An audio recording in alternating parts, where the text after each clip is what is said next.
کائنات جب کن کہنے سے بن سکتی تھی تو اللہ نے اسے 6 دن میں کیوں بنایا؟ سائنس اب اس راز کو سمجھنے لگی ہے۔ اللہ قرآن میں فرماتا ہے کہ تمہارا رب وہ ہے کہ جس نے آسمانوں اور زمینوں کو 6 دن میں پیدا کیا، لیکن قرآن یہ بھی کہتا ہے کہ ایک دن تمہارے رب کے پاس تمہارے گنے ہوئے 1000 سال کے برابر ہے۔ سورہ الحج آیت نمبر 47۔ یعنی یہ 6 دن اصل میں 6 مراحل ہیں کہ جن کے ذریعے اللہ نے یہ کائنات ایک نظام کے تحت بنائی، اور ان مراحل کا ذکر قرآن میں ہے۔ پہلا مرحلہ تھا بگ بینگ کا، اور اللہ فرماتا ہے کیا ان لوگوں نے نہیں دیکھا کہ آسمان اور زمین بند تھے اور اللہ نے انہیں پھاڑ دیا؟ سورہ الانبیاء آیت نمبر 30۔ سیکنڈ سٹیج تھا ایکسپینشن کا، اور ہم نے آسمانوں کو فراخ کیا اور ہم ہی اسے بڑھاتے جا رہے ہیں۔ سورہ الذاریات آیت نمبر 47، اور سائنس بھی یہ بات کنفرم کرتی ہے۔ تیسرا سٹیج تھا فارمیشن آف گیلیکسیز اور سٹارز کا، پھر اس نے آسمان کی طرف رخ کیا کہ جب وہ دھواں تھا۔ سورہ فصلت آیت نمبر 11۔ سائنس بھی یہی کہتی ہے کہ گیلیکسیز اور سٹارز پہلے دھوئیں کی شکل میں تھے۔ چوتھا سٹیج تھا پلانٹس کی فارمیشن کا، جہاں اسپیس کی ڈسٹ اور میٹر سے پلانٹس بنے۔ ففتھ سٹیج تھا ارتھ کو اسٹیبل کرنے کا۔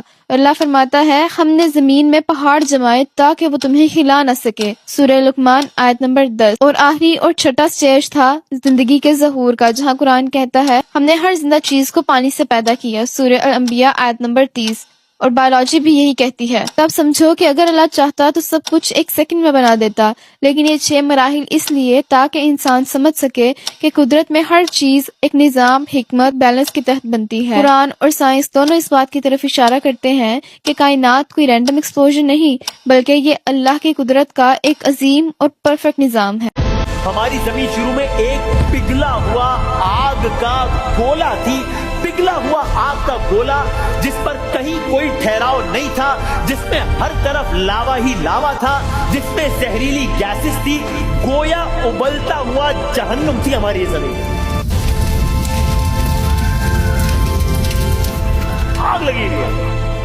ایک نقطہ میرے ذہن میں آتا ہے، کبھی کبھی انسان، لوگ پوچھتے ہیں نا، انسان سوچتا ہے قیامت کے دن ایسے کیسے ہو جائے گا، ایسے کیسے ہو جائے گا، اتنی آگ۔ بھائی یہ تو ایسے ہو چکا ہے، یہ زمین ابلتا ہوا لاوا تھی، دہکتی ہوئی آگ تھی جب زمین نئی نئی بنی تھی، بالکل نہ رہنے کے قابل تھی۔ اب کیا ہوا؟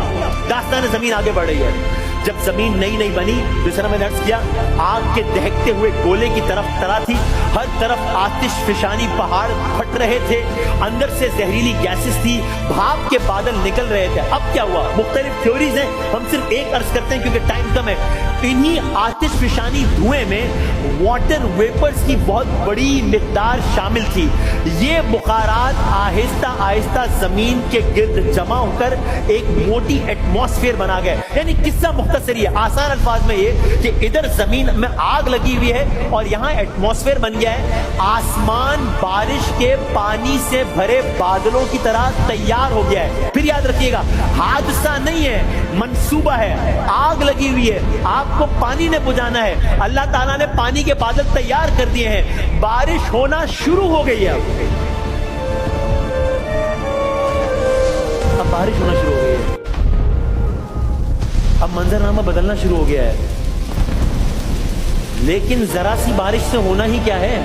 یہ زمین تو آگ کا گولا ہے، تو بارش جاری رہی۔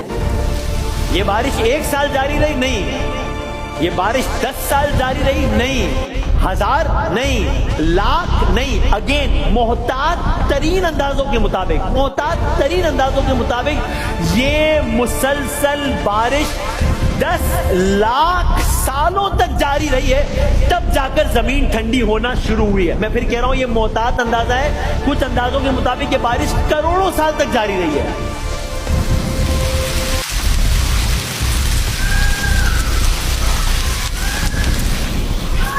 کہاں وہ آگ، کہاں یہ بارش؟ حادثہ نہیں ہے، منصوبہ ہے۔ یاد رکھیے گا، شدید بارش ہے، مسلسل بارش ہے، مسلسل برسنے والی بارش ہے، یہاں تک کہ یہ بارش اتنی برسی اتنی برسی اتنی برسی کہ اس نے زمین کے دہکتے ہوئے چہرے کو ٹھنڈا کرنا شروع کیا۔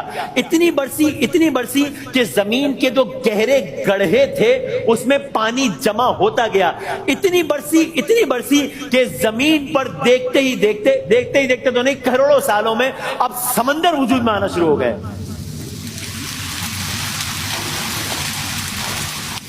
اس لیے اب اس زمین میں پانی کا رنگ زیادہ ہے، اب یہ آگ کی سرزمین پانی کی سرزمین بنی ہے.